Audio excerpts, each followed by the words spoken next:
아멘. 자리에 편히 앉아주시기 바랍니다. 어제가 우수였는데 오늘도 이렇게 비가 오고 내일은 눈 소식이 있습니다. 이렇게 기온차가 많이 클 것 같으니까요. 우리 성도님들 감기에 유의하시기 바랍니다.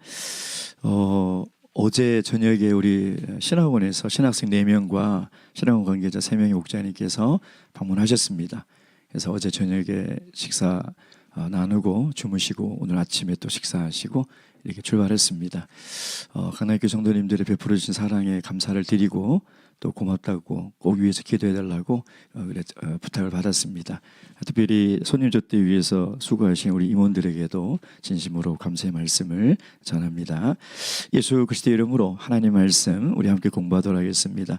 오늘 창세기 58번째, 창세기 37장 요셉 2번째 우리 이야기를 좀 한번 보도록 하겠습니다. 우리 저번 시간에 창세기 37장에 이게 에서의 야곱의 약전이 이러하니 이 자리의 말씀은 야곱의 족보다라고 말씀을 드렸습니다. 그래서 창세기의 10가지 족보 중에 이제 마지막 족보죠. 근데 이 족보는 특별한 것이 누가 누굴 낳고가 아니라 바로 요셉을 우리에게 설명하고 있다는 겁니다. 요셉을 등장시켜서 요셉이 어떤 사람인지 우리에게 소개를 하고 있죠. 지난 시간에 살펴본 요셉은 어떤 사람이었습니까? 17살 요셉은 어떤 사람이었죠? 우리가 아는 요셉은 믿음이 좋고 성품도 좋고 애굽의 총리까지 지낸 마치 드라마 속의 남자 주연 배우 같은 그런 이미지를 이렇게 그리고 있잖아요. 그렇죠? 맞습니다. 사실입니다. 요셉은 굉장히 훌륭한 믿음과 성품의 소유자가 맞습니다. 그러나 17살 요셉은 아니었다는 것이죠. 17살 때 요셉은 그런 사람이 아니라 철없는 사람이었어요. 그리고 미성숙한 사람이었다는 것이죠. 미성숙한 사람의 특징이 뭐라고 그랬습니까? 타인의 감정은 관심이 없어요. 오로지 자기만 중요해요. 그래서 자기 중심적인 사람이 바로 미성숙한 사람이라는 것이죠. 야곱이 11번째 아들 요셉에게 채색 옷을 입혔다. 이것은 야곱을 너무나 사랑해서 메이커에 있는 옷을 입히고 더 좋은 옷을 입혔다라는 말이 아니라는 겁니다.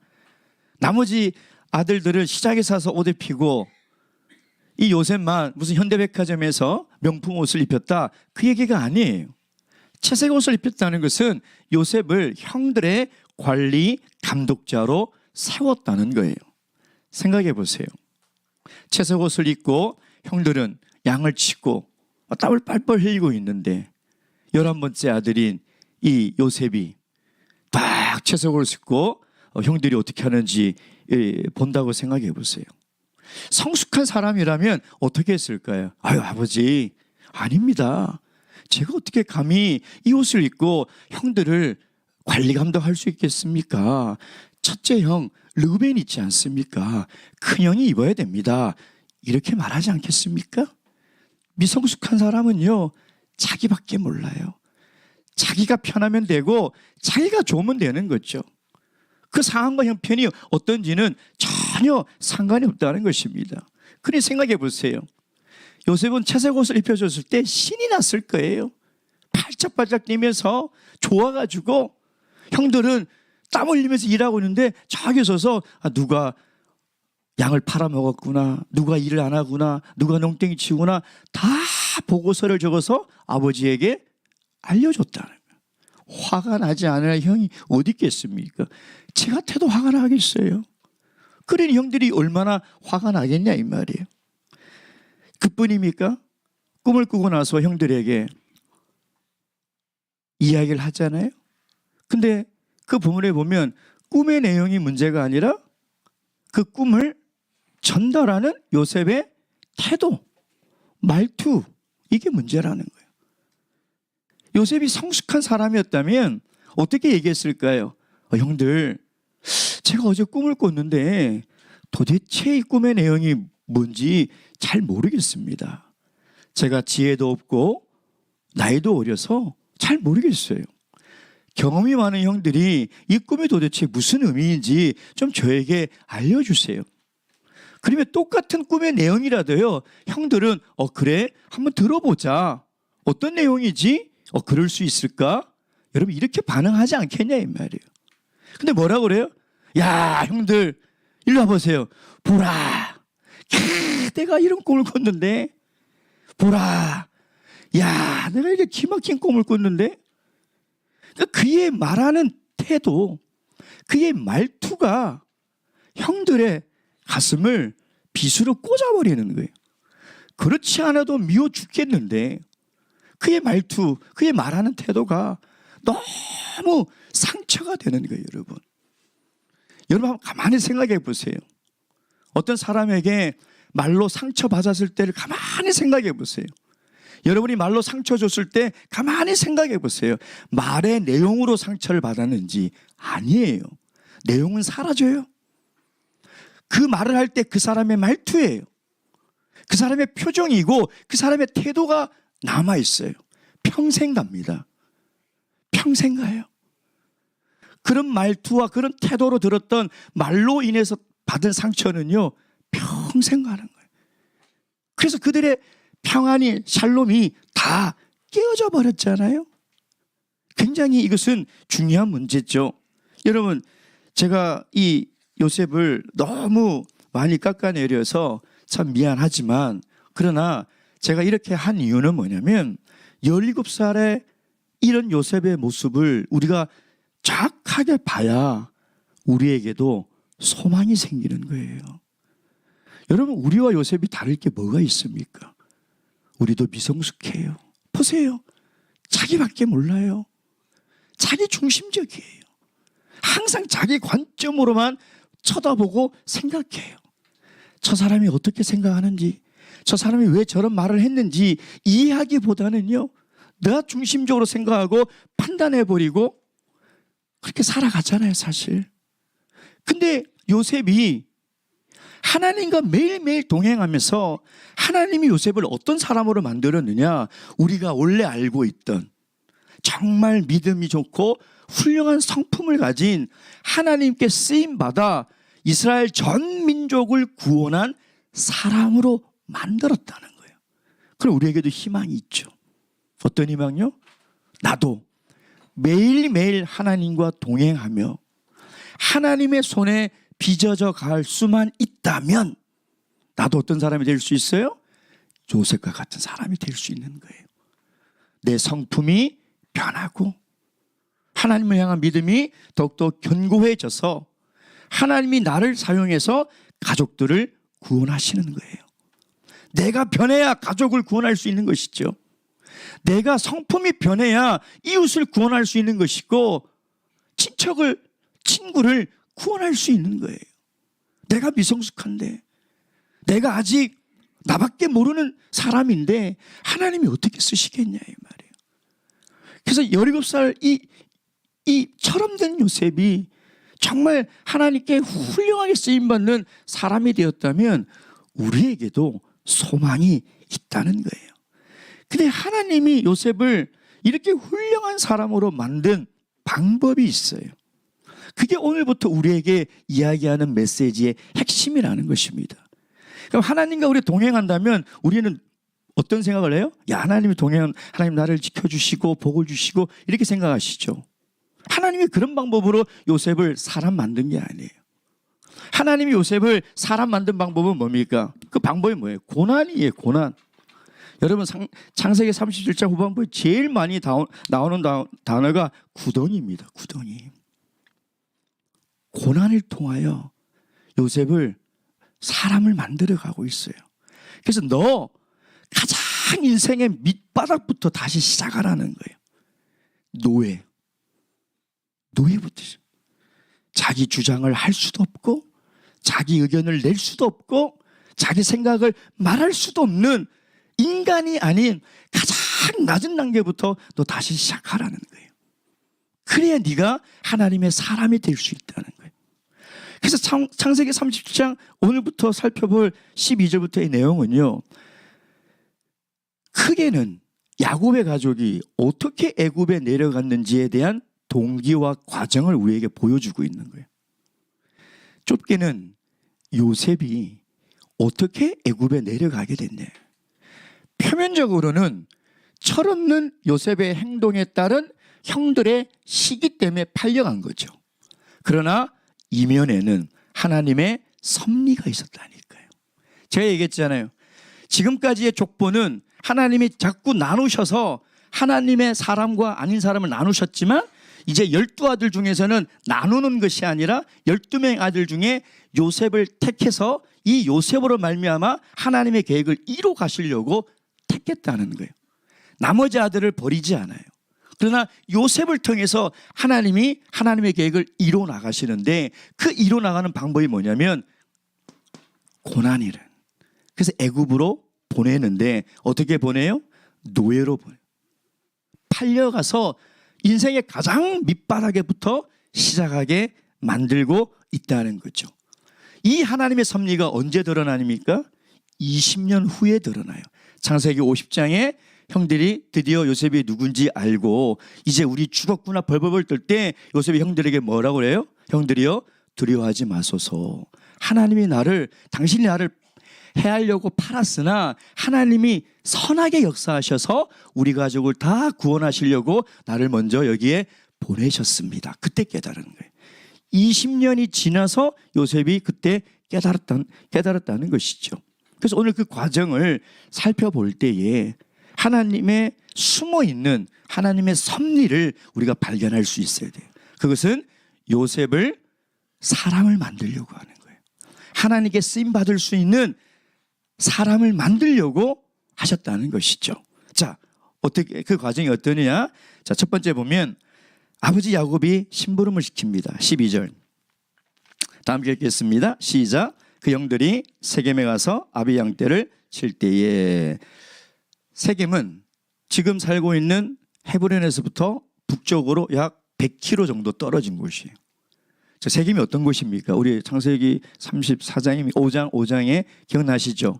디나의 사건으로 인해서 야곱의 아들들이 이 세겜 족속을 다 도륙한 곳이죠. 그러니 야곱의 입장에서는 멀기도 멀지만 뭐가 걱정일까요? 혹시 또 밭 잘 있지 않을까? 그들이 원수를 갚는다고 쫓아오지 않을까 하는 걱정이 분명히 있었던 거예요.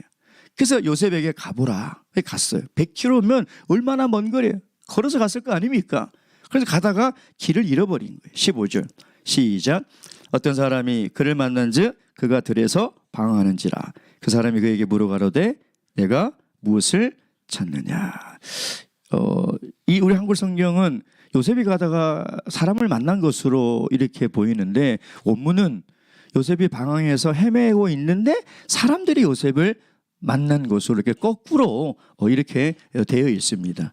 자, 그런데 요셉이 물어보죠. 16절에 청컨대 제발 나에게 가르쳐 주시옵소서. 형들이 어디 있는지 좀 알려주시옵소서라고 이야기를 해요. 그 얘기를 듣고 이제 형들에게 찾아갑니다. 18절 다 함께 읽겠습니다. 시작. 요셉이 그들에게 가까이 오기 전에 그들이 요셉을 멀리서 보고 죽이기를 꾀하여. 생각해 보세요. 형들이 양을 치고 있는데 저 멀리서 요셉이 와요. 근데 그 보자마자 한 사람도 빠짐없이 모든 형들이 동일하게 어떤 생각을 해요? 죽이자. 여러분 지금 요셉은 친동생이에요. 친동생이라니까요. 친동생을 보자마자 한 사람도 예 없이 저놈 죽이자라고 할 정도로 형들의 상처가 컸다는 거예요. 형들의 시기와 미움이 너무 컸다는 거예요. 얼마나 그 상처가 컸으면 어떻게 한 명도 빠짐없이 자기 친동생을 죽이자고 할 수가 있나요? 이게 상식적인 얘기입니까? 지금 이 가정이 불신앙의 가정이에요? 이 가정이 무슨 막가파 가정이에요? 신앙의 가정이에요. 믿음의 가정이에요. 하나님의 자녀의 가정이라는 것입니다. 근데 어떻게 동생이 오는 것을 보자마자 한 사람도 예 없이 죽이자고 결의를 할 수 있냐? 그만큼 요셉에 대한 시기와 미움이 컸던 거예요. 컸던 거예요. 그래서 예수님께서 마음으로 형제를 미워하는 자마다 살인한 자라고 얘기하는 것이 뭐냐면 미움과 시기가 이렇게 무서운 거예요. 가인이 동생 아벨을 왜 죽였어요? 시기에서 죽인 거예요.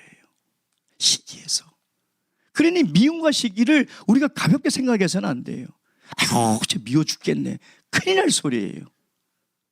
왜 미워에 항상 죽겠네를 갖다 붙입니까? 정말 두려운 마음이고 두려운 이야기를 하는 거예요. 미움은 그만큼 우리의 심령을 파괴하는 죄예요. 죄. 근데 형들의 입에서 뭐라고 얘기하냐면 19절 보세요. 다 함께 읽겠습니다. 시작. 서로 이르되 꿈꾸는 자가 오는도다. 사실 우리말 해석으로 좋게 해서 꿈꾸는 자가 오는다 그랬지, 원문의 뉘앙스는 저 꿈쟁이 봐라 이런 뜻이에요. 꿈이나 늘어놓고 꿈자랑만 하는 꿈쟁이가 온다라고 비꼬는 말로 지금 이야기를 하고 있는 거예요. 그러니 보세요. 형들이 요셉을 보자마자 죽이고자 하는 그 이유가 뭐예요? 꿈을 얘기한 그의 말 태도 때문이에요. 꿈을 이야기한 그의 말하는 말투 때문이에요. 그러니까 형들의 상처가 얼마나 컸냐 이 말. 얼마나 컸냐 이 말. 그러니 여러분, 우리가 사람을 미워하고 말로 타인에게 상처 주는 것을 절대 가볍게 생각하지 마세요. 그 사람이 그 말로 인해서 상처받는 그 상처는 엄청난 고통이라는 것을 우리가 알아야 돼요. 성숙한 그리스도인이라면 그런 마음이 있어야 된다는 거예요. 그게 정말 그리스도인이지, 상대방이 어떻든 저든가는 내가 하고 싶은 말만 다 쏟아놓고 내 감정만 충실하면 된다. 이 참 요셉과 다를 것이 하나도 없는 우리의 모습들이라는 거예요. 자, 그러면서 20절 보세요. 다시 읽겠습니다. 시작. 자, 그를 죽여 한 구덩이에 던지고. 자, 이 말은 뭐냐면 지금 이런 뜻이에요. 그를 죽여, 지금 죽이자. 굉장히 급박한 상황을 나타내는 단어를 쓰고 있거든요. 근데 여기서 죽여라는 단어는 세겜 족속을 죽여 할 때와 똑같은 거예요. 도륙하자. 우리나라 말로 좀 더 생생하게 번역을 하면 지금 요셉을 갈갈이 찢어 죽이자 이런 뜻이에요. 이게 정확한 원문의 직역이에요. 지금 요셉을 갈갈이 찢어 죽이자 이런 뜻이라는 거예요, 여러분. 그래서 구덩이에 던지니 24절 말씀 보겠습니다. 시작. 그를 잡아 구덩이에 던지니 그 구덩이는 빈 것이라 그 속에 물이 없었더라. 팔레스타인 지역의 구덩이는 물이 부족하기 때문에 빗물을 저장해 놔야 돼요. 그래서 가축들을 먹일 수 있으니까요. 그래서 땅을 팔 때 구덩이를 어떻게 파냐면 이렇게 항아리 모양으로 팝니다. 그러니까 입구는 좁고 밑에는 넓은 구덩이를 이렇게 파요. 그래서 빗물이 저기에 다 저장이 되도록. 근데 이 팔레스타인의 구덩이는 사람이 만약에 빠지잖아요. 그럼 이 벽면을 이 미끄럽기도 하고 이런 구조로 절대 외부에서 건져주지 않으면 혼자의 힘으로는 올라오는 것이 불가능해요. 불가능. 그러니까 이렇게 생긴 구덩이나 이런 이 벽면에 뭐라도 의지하고 올라올 수 있는 가능성이 없는 그런 구덩이. 근데 그런 구덩이에 죽이려고 넣었는데 뭐가 없었다고요? 물이 없었다라고 지금 창세기 기자는 우리에게 이야기를 하고 있죠. 다시 얘기하면 물이 있어야 되는 구덩이인데 물이 없었어요. 물이 있었다면 요셉은 어떻게 됐을까요? 죽어요. 살 수가 없어요. 여기는 도저히 혼자 힘으로는 살아 올라올 수 없는 곳이에요. 그러니까 물이 없었다는 거예요. 왜 물이 없었을까요? 하나님께서 계획하시고 하나님께서 지금 이끌어 가시고 있기 때문이라는 것이죠. 요셉을 죽이려고 하는 것이 아니라 이 구덩이를 통해서 하실 하나님의 계획이 있기 때문인 거예요. 근데 그 중간에 뭐가 있냐면 그냥 르우벤이 중재를 계속 합니다. 야, 우리 죽이지 말고 중재를 쭉 해요. 근데 제가 르우벤을 쭉 여기서부터 창세기 50장까지 이렇게 쭉 이렇게 보면 물론 맏형으로서 중재를 하는 건 이게 사실인데 이제 나중에 넘어가 보면 그럼에도 불구하고 또 그 현장에 없었다가 나중에 또 아버지를 속일 때 또 같이 동조를 하거든요. 그 르우벤이라는 인물은 참 좀 신비한 인물인 것 같아요. 어쨌든 계속해서 보도록 하겠습니다. 자, 그랬다가 이제 구덩이에 넣어놨어요. 자, 그런데 25절 다 함께 읽겠습니다. 시작. 그들이 앉아 음식을 먹다가 눈을 들어본즉 한때 이스마엘 족속이 길르앗에서 오는데 그 약대들의 향품과 유황과 물약을 싣고 어디로? 애굽으로 내려가는지라. 그들이 앉아 음식을 먹다가, 저는 요셉을 오는 것을 보자마자 죽이자라고 했을 때 그 형들의 얼굴들을 생각해 봤어요. 와, 너무 끔찍하게 무서운 표정을 하고 그 분노와 시기가 가득 찬 그 얼굴들로 이를 갈며 함께 소리를 치는 거예요. 그렇죠?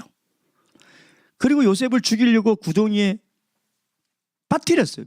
밀어 넣어 버렸죠. 그러면 이 구덩이에 빠진 요셉이 어떻게 했을까요? 어떻게 했을까요? 살려달라고. 철이 없는 17살 요셉이 여기 안에서 얼마나 울부짖으며 형들에게 미안하다고 살려달라고 소리 지르지 않겠습니까? 근데 그 앞에서 뭘 하고 있어요? 밥을 먹어요. 형들이 그 앞에서 밥을 먹는. 그게 이상해. 방금 전까지만 하더라도 요셉을 보는 순간 그 일그러진 표정으로 그 마음의 시기에 분노에 그 이글거리는 눈으로 요셉을 죽이자고 해놓고 구덩이에 사실 죽이려고 밀어 넣은 거예요. 팔려고 밀어낸 게 아니에요. 죽이려고 밀어 넣은 거예요. 그러면 그 동생이 울부짖는 그 자리에서 태연하게 밥을 먹는다? 이 두 표정이 저는 너무 무서운 거예요. 사람이 어떻게 이럴 수 있지? 사람이 어떻게 이럴 수 있지? 이게 무슨 얘기냐면 전혀 죄책감이 없는 거예요. 죄책감이 없어요. 여러분, 우리 사회에 끔찍한 사고가 일어났는데도 범인이 보통 죄를 지으면 어떻게 해요? 고개 숙이고 가릴 수 있는 모든 걸로 다 가리는데 요즘 나오는 범인들은 어떻게 해요? 떳떳하고 웃고 그 얼굴에 잘못이나 죄를 지었다는 미안함이 전혀 없잖아요. 그때 언론에서 이야기하는 게 뭐예요? 인면수심. 얼굴은 사람 얼굴을 하고 있는데 마음은 짐승같이 흉악하다는 거예요. 딱 지금 야곱의 아들들의 얼굴이 그런 얼굴이에요. 여러분, 사람이 어떻게 이럴 수 있냐 이 말이에요. 아무리 미워도 친동생인데 그 친동생이 악을 쓸고 있고 울고 있는데 거기서 밥을 먹는다? 밥이 넘어갈까요? 정상적인 사람이라면 아무리 동생이 미워도 그 자리에서 밥이 넘어갈 수 있냐 이 말이에요. 어떻게 이럴 수 있냐 이 말이에요. 이유는 간단해요. 이 형들은 자기들이 잘못했다는 것을 전혀 못 느껴요. 왜? 요셉은 죽어 마땅한 사람이에요. 죽어 마땅한 사람을 내가 죽였으니 나는 아무 잘못이 없다라는 거예요.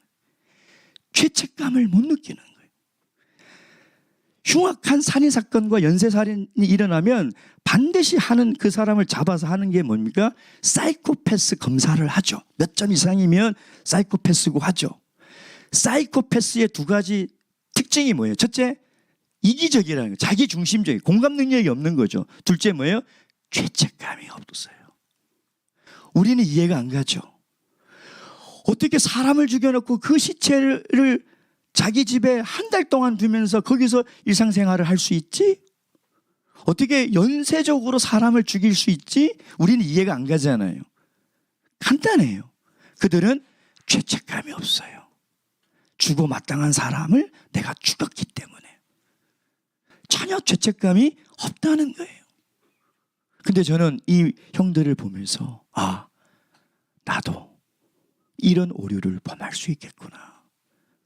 우리도 이런 오류를 범하며 살고 있구나. 여러분, 왜 우리가 하나님의 말씀을 읽어야 할까요? 말씀 중심으로 산다는 것이 무슨 말일까요? 여러분, 우리가 늘 하나님의 말씀 앞에 나와서 하나님의 말씀으로 나를 객관화하는 작업을 하지 않으면 안 돼요. 왜? 우리 인간은 타락한 죄성을 가지고 철저하게 주관적으로 자기를 봐요. 주관적으로. 나를 객관적으로 본다고 해놓고 그 기준이 뭐냐면 나를 기준으로 나를 봐요. 하나님의 말씀의 잣대로 나를 보지 않으면 우리는 이 야곱의 형들과 다를 게 하나도 없어요.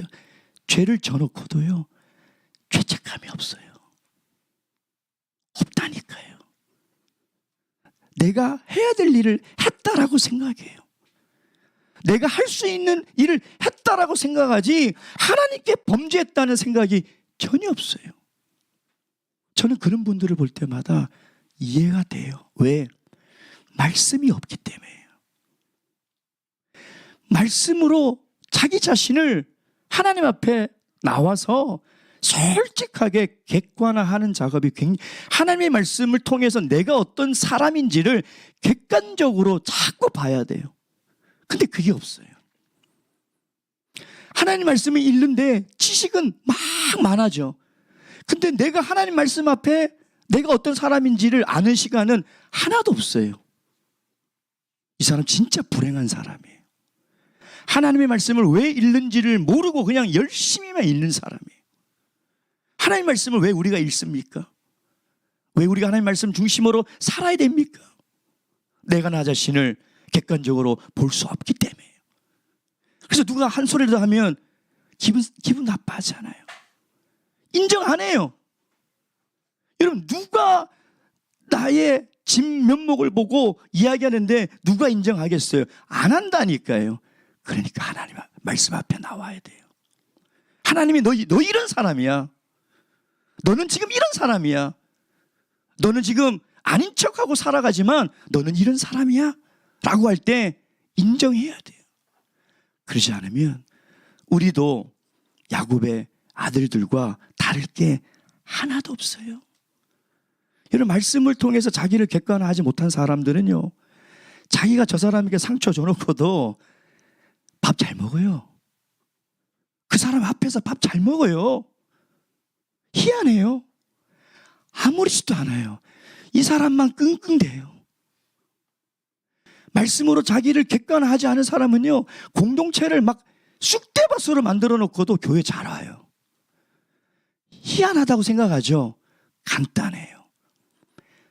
말씀을 통해서 자기를 보지 못하기 때문에. 똑같아요. 이 야곱의 아들들은요, 죄책감이 전혀 없기 때문에 그 앞에서 밥을 먹는 것이 전혀 고통스럽지가 않아요. 죄책감이 있다면 거기서 어떻게 밥이 넘어가냐 이 말이에요.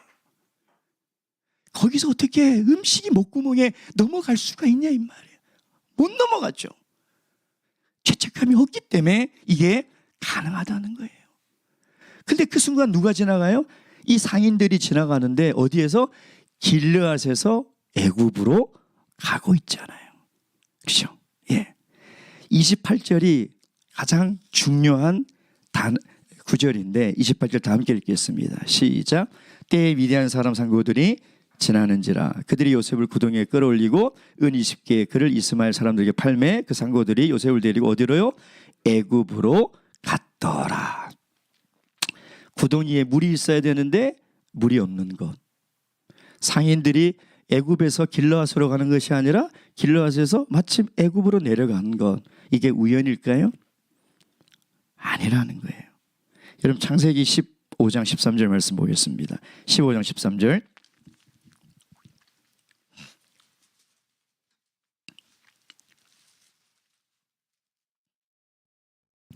15장 13절 다 함께 읽겠습니다. 시작. 여호와께서 아브라함에게 이르시되 너는 정령이 알라 내 자손이 이방에서 계게 되어 그들을 섬기겠고 그들은 400년 동안 내 자손을 괴롭게 하리니. 하나님은 이미 아브라함에게 뭐라고 얘기했습니까? 너의 후손들이 이방에서 애굽에서 객이 되고 섬기겠고 노예가 될 것이다 라고 이미 하나님은 하나님의 계획을 말씀을 다 하셨어요. 자 보세요. 지금 요셉을 노예로 애굽으로 내려보내고 있죠. 이스라엘 백성들을 노예로 애굽으로 보내신 거예요. 그러니까 이스라엘 백성들은 하나님이 왜 우리를 애굽에 보냈지? 왜 400년 동안 종살이하게 했지? 알 수가 없잖아요. 무슨 얘기하는 거예요? 하나님이 요셉을 노예를 통해서 훈련을 시켜서 이 애굽에서 하나님의 계획을 이루는 사람이 되도록 만들어 가셨던 것처럼 하나님이 이스라엘 백성들을 저 인생의 밑바닥에서부터 하나님이 훈련을 시키셔서 하나님이 전 인류를 구원할 하나님의 백성들로 만들어 가겠다는 거예요. 그러니까 이 창세기 37장을 읽는 지금 출애굽한 이스라엘 백성들은 우리가 왜 400년 동안 이 애굽에서 종이 됐다는 것을 알아야 되는 거예요. 왜 하나님이 이 고통스러운 시간을 허락하셨는지를 그들이 알아야 된다는 거예요. 그래서 그 얘기를 하고 싶은 것이죠. 그래서 요셉이 애굽으로 내려가는 이 표면적 이유가 중요한 것이 아니라 그 이면에 하나님의 철저한 섭리와 계획 아래 우연이 아니라 지금 하나님께서 하나하나 이루어가고 있다라는 것입니다. 그 얘기를 하고 있는 것이죠.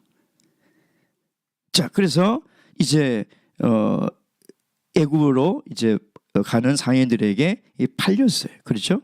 자, 그러고 나서 이제 형들이 그러고 나서 르우벤 보십시오. 29절입니까? 29절. 다음 읽겠습니다. 시작. 르우벤이 돌아와서 고동에 이르러 본즉 거기 요셉이 없는지라 옷을 찢고. 그래서 제가 이게 쭉 이제 르우벤을 보면서 왜 이럴까? 도대체 이 도단 들판에 갈 데가 어디 있는데 어디 갔을까? 거기 뭐 아무것도 없는 곳이에요. 그 들판이기 때문에 거기는 좀 멀리 가도 저기서 뭐가 일어나는지 다 알 수 있는 그런 환경인데 도대체 어디를 갔다가 왔길래 요셉이 어떻게 됐는지도 모르고 이렇게 옷을 찢고 슬퍼할까? 이 사람의 심리를 가만히 보니까요, 이 르우벤이 장자거든요. 그러니까 장자로서의 체면이 굉장히 중요해요. 장자로서. 이게 뭐냐면 타인의 고통의 옆에서 체면을 중요하게 생각하는 사람들이 있어요. 이 사람들의 특징이 뭐냐면 말만 하는 사람들이에요. 말만. 그러니까 르우벤은 그런 사람 같다는 저는 의심이 들어요. 개인적으로 르우벤을 볼 때.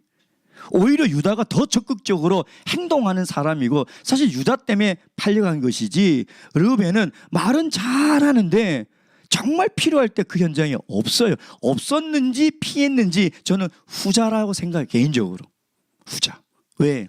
체면과 명예를 중요시하는 사람은요, 자기 손에 힘든 거 안 묻히려고 해요. 힘든 일 안 해요. 말은 잘해요.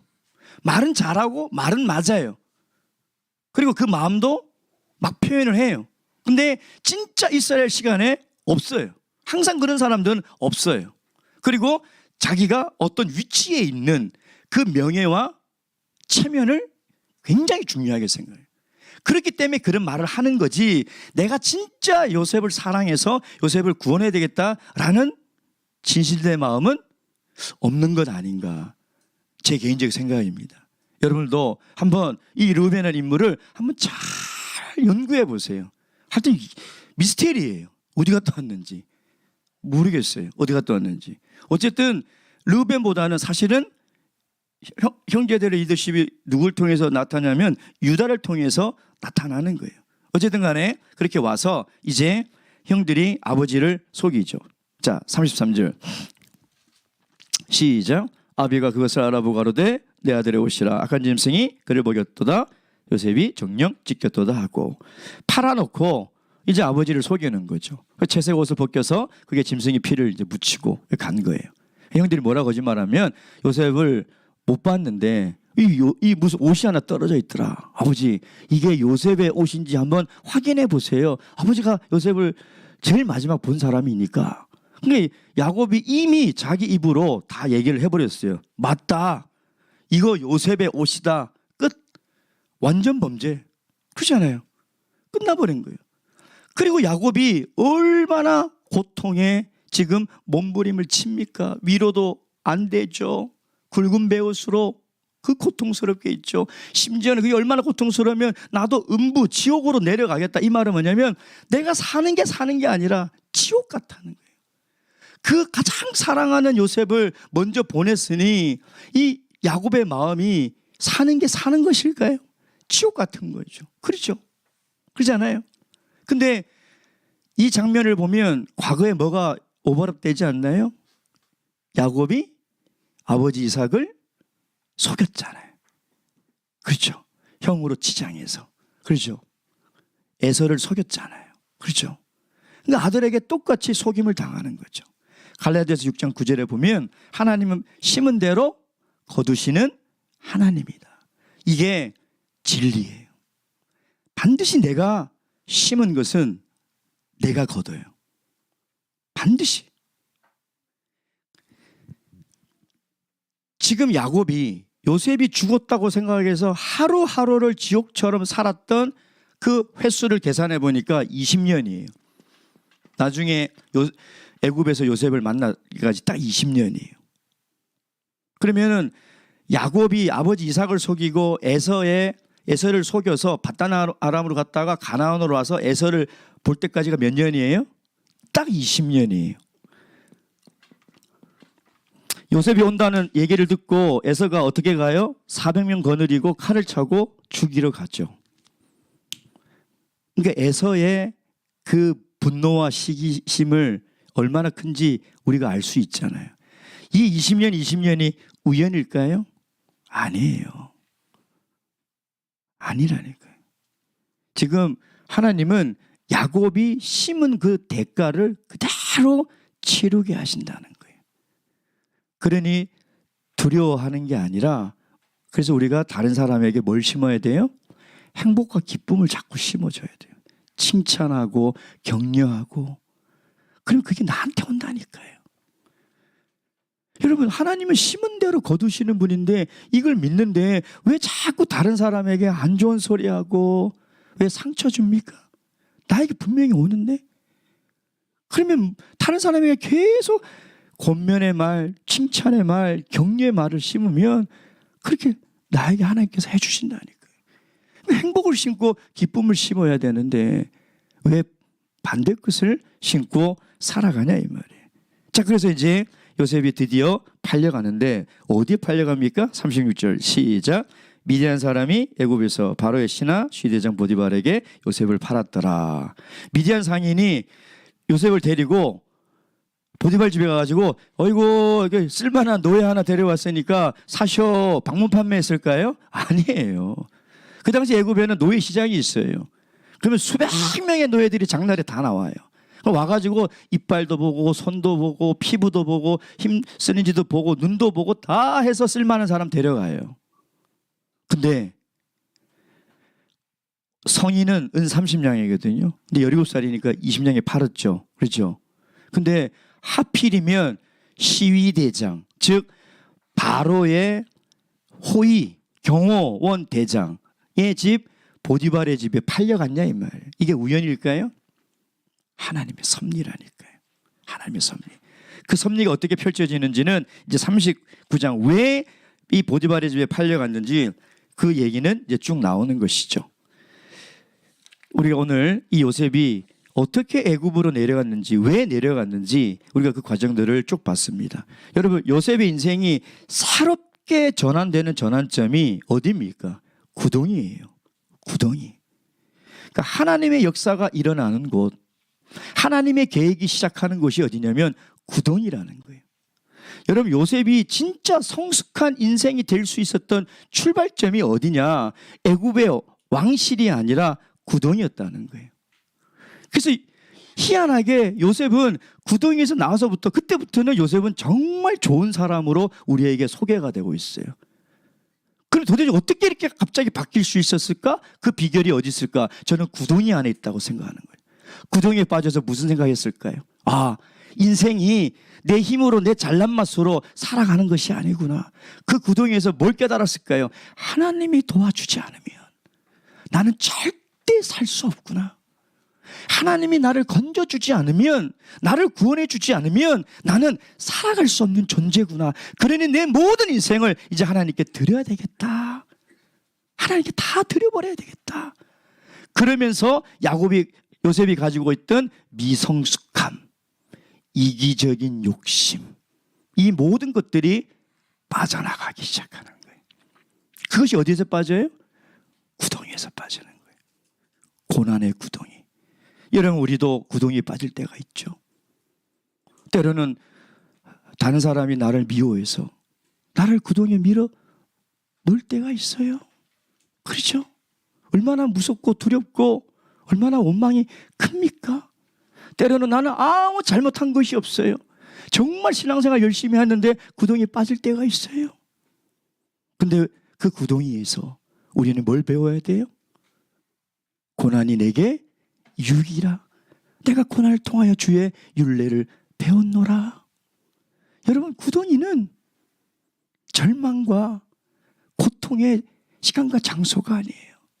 하나님이 요셉을 사람으로 만들려고 쓰신 것이 고난이듯이 하나님이 우리를 사람으로 만들려고 쓰시는 것이 고난이라니까요. 우리가 고난 속에 있을 때 우리가 이 사건을 꼭 기억하셔서 하나님의 섭리가 있다니까요. 재수 없어서 빠진 게 아니에요. 내가 잘못해서 빠진 게 아니에요. 하나님의 뜻이 있다. 그래서 그걸 깨달아야 돼요. 그러면 우리도 요셉처럼 하나님의 손에 빚어져 가서 정말 다른 사람이 볼 때, 야, 요셉 같은 사람이구나. 야, 정말 하나님께 쓰임받는 인생이구나. 라는 소리를 듣는 그런 그리스도인이 되어갈 수 있다는 것입니다. 우리 교훈과 적용 삼고 기도하도록 하겠습니다. 첫째, 성도는 샬롬을, 관계에서 평안을 꼭 지켜야 합니다. 두 번째, 하나님의 섭리를 믿고 살아가야 됩니다. 세 번째, 고난의 유익을 깨달아야 합니다. 기도하시겠습니다. 들은 말씀 기억하시고 건강 회복이 필요하신 분들 우리 한 분 한 분 기억하시면서 함께 기도하도록 하겠습니다.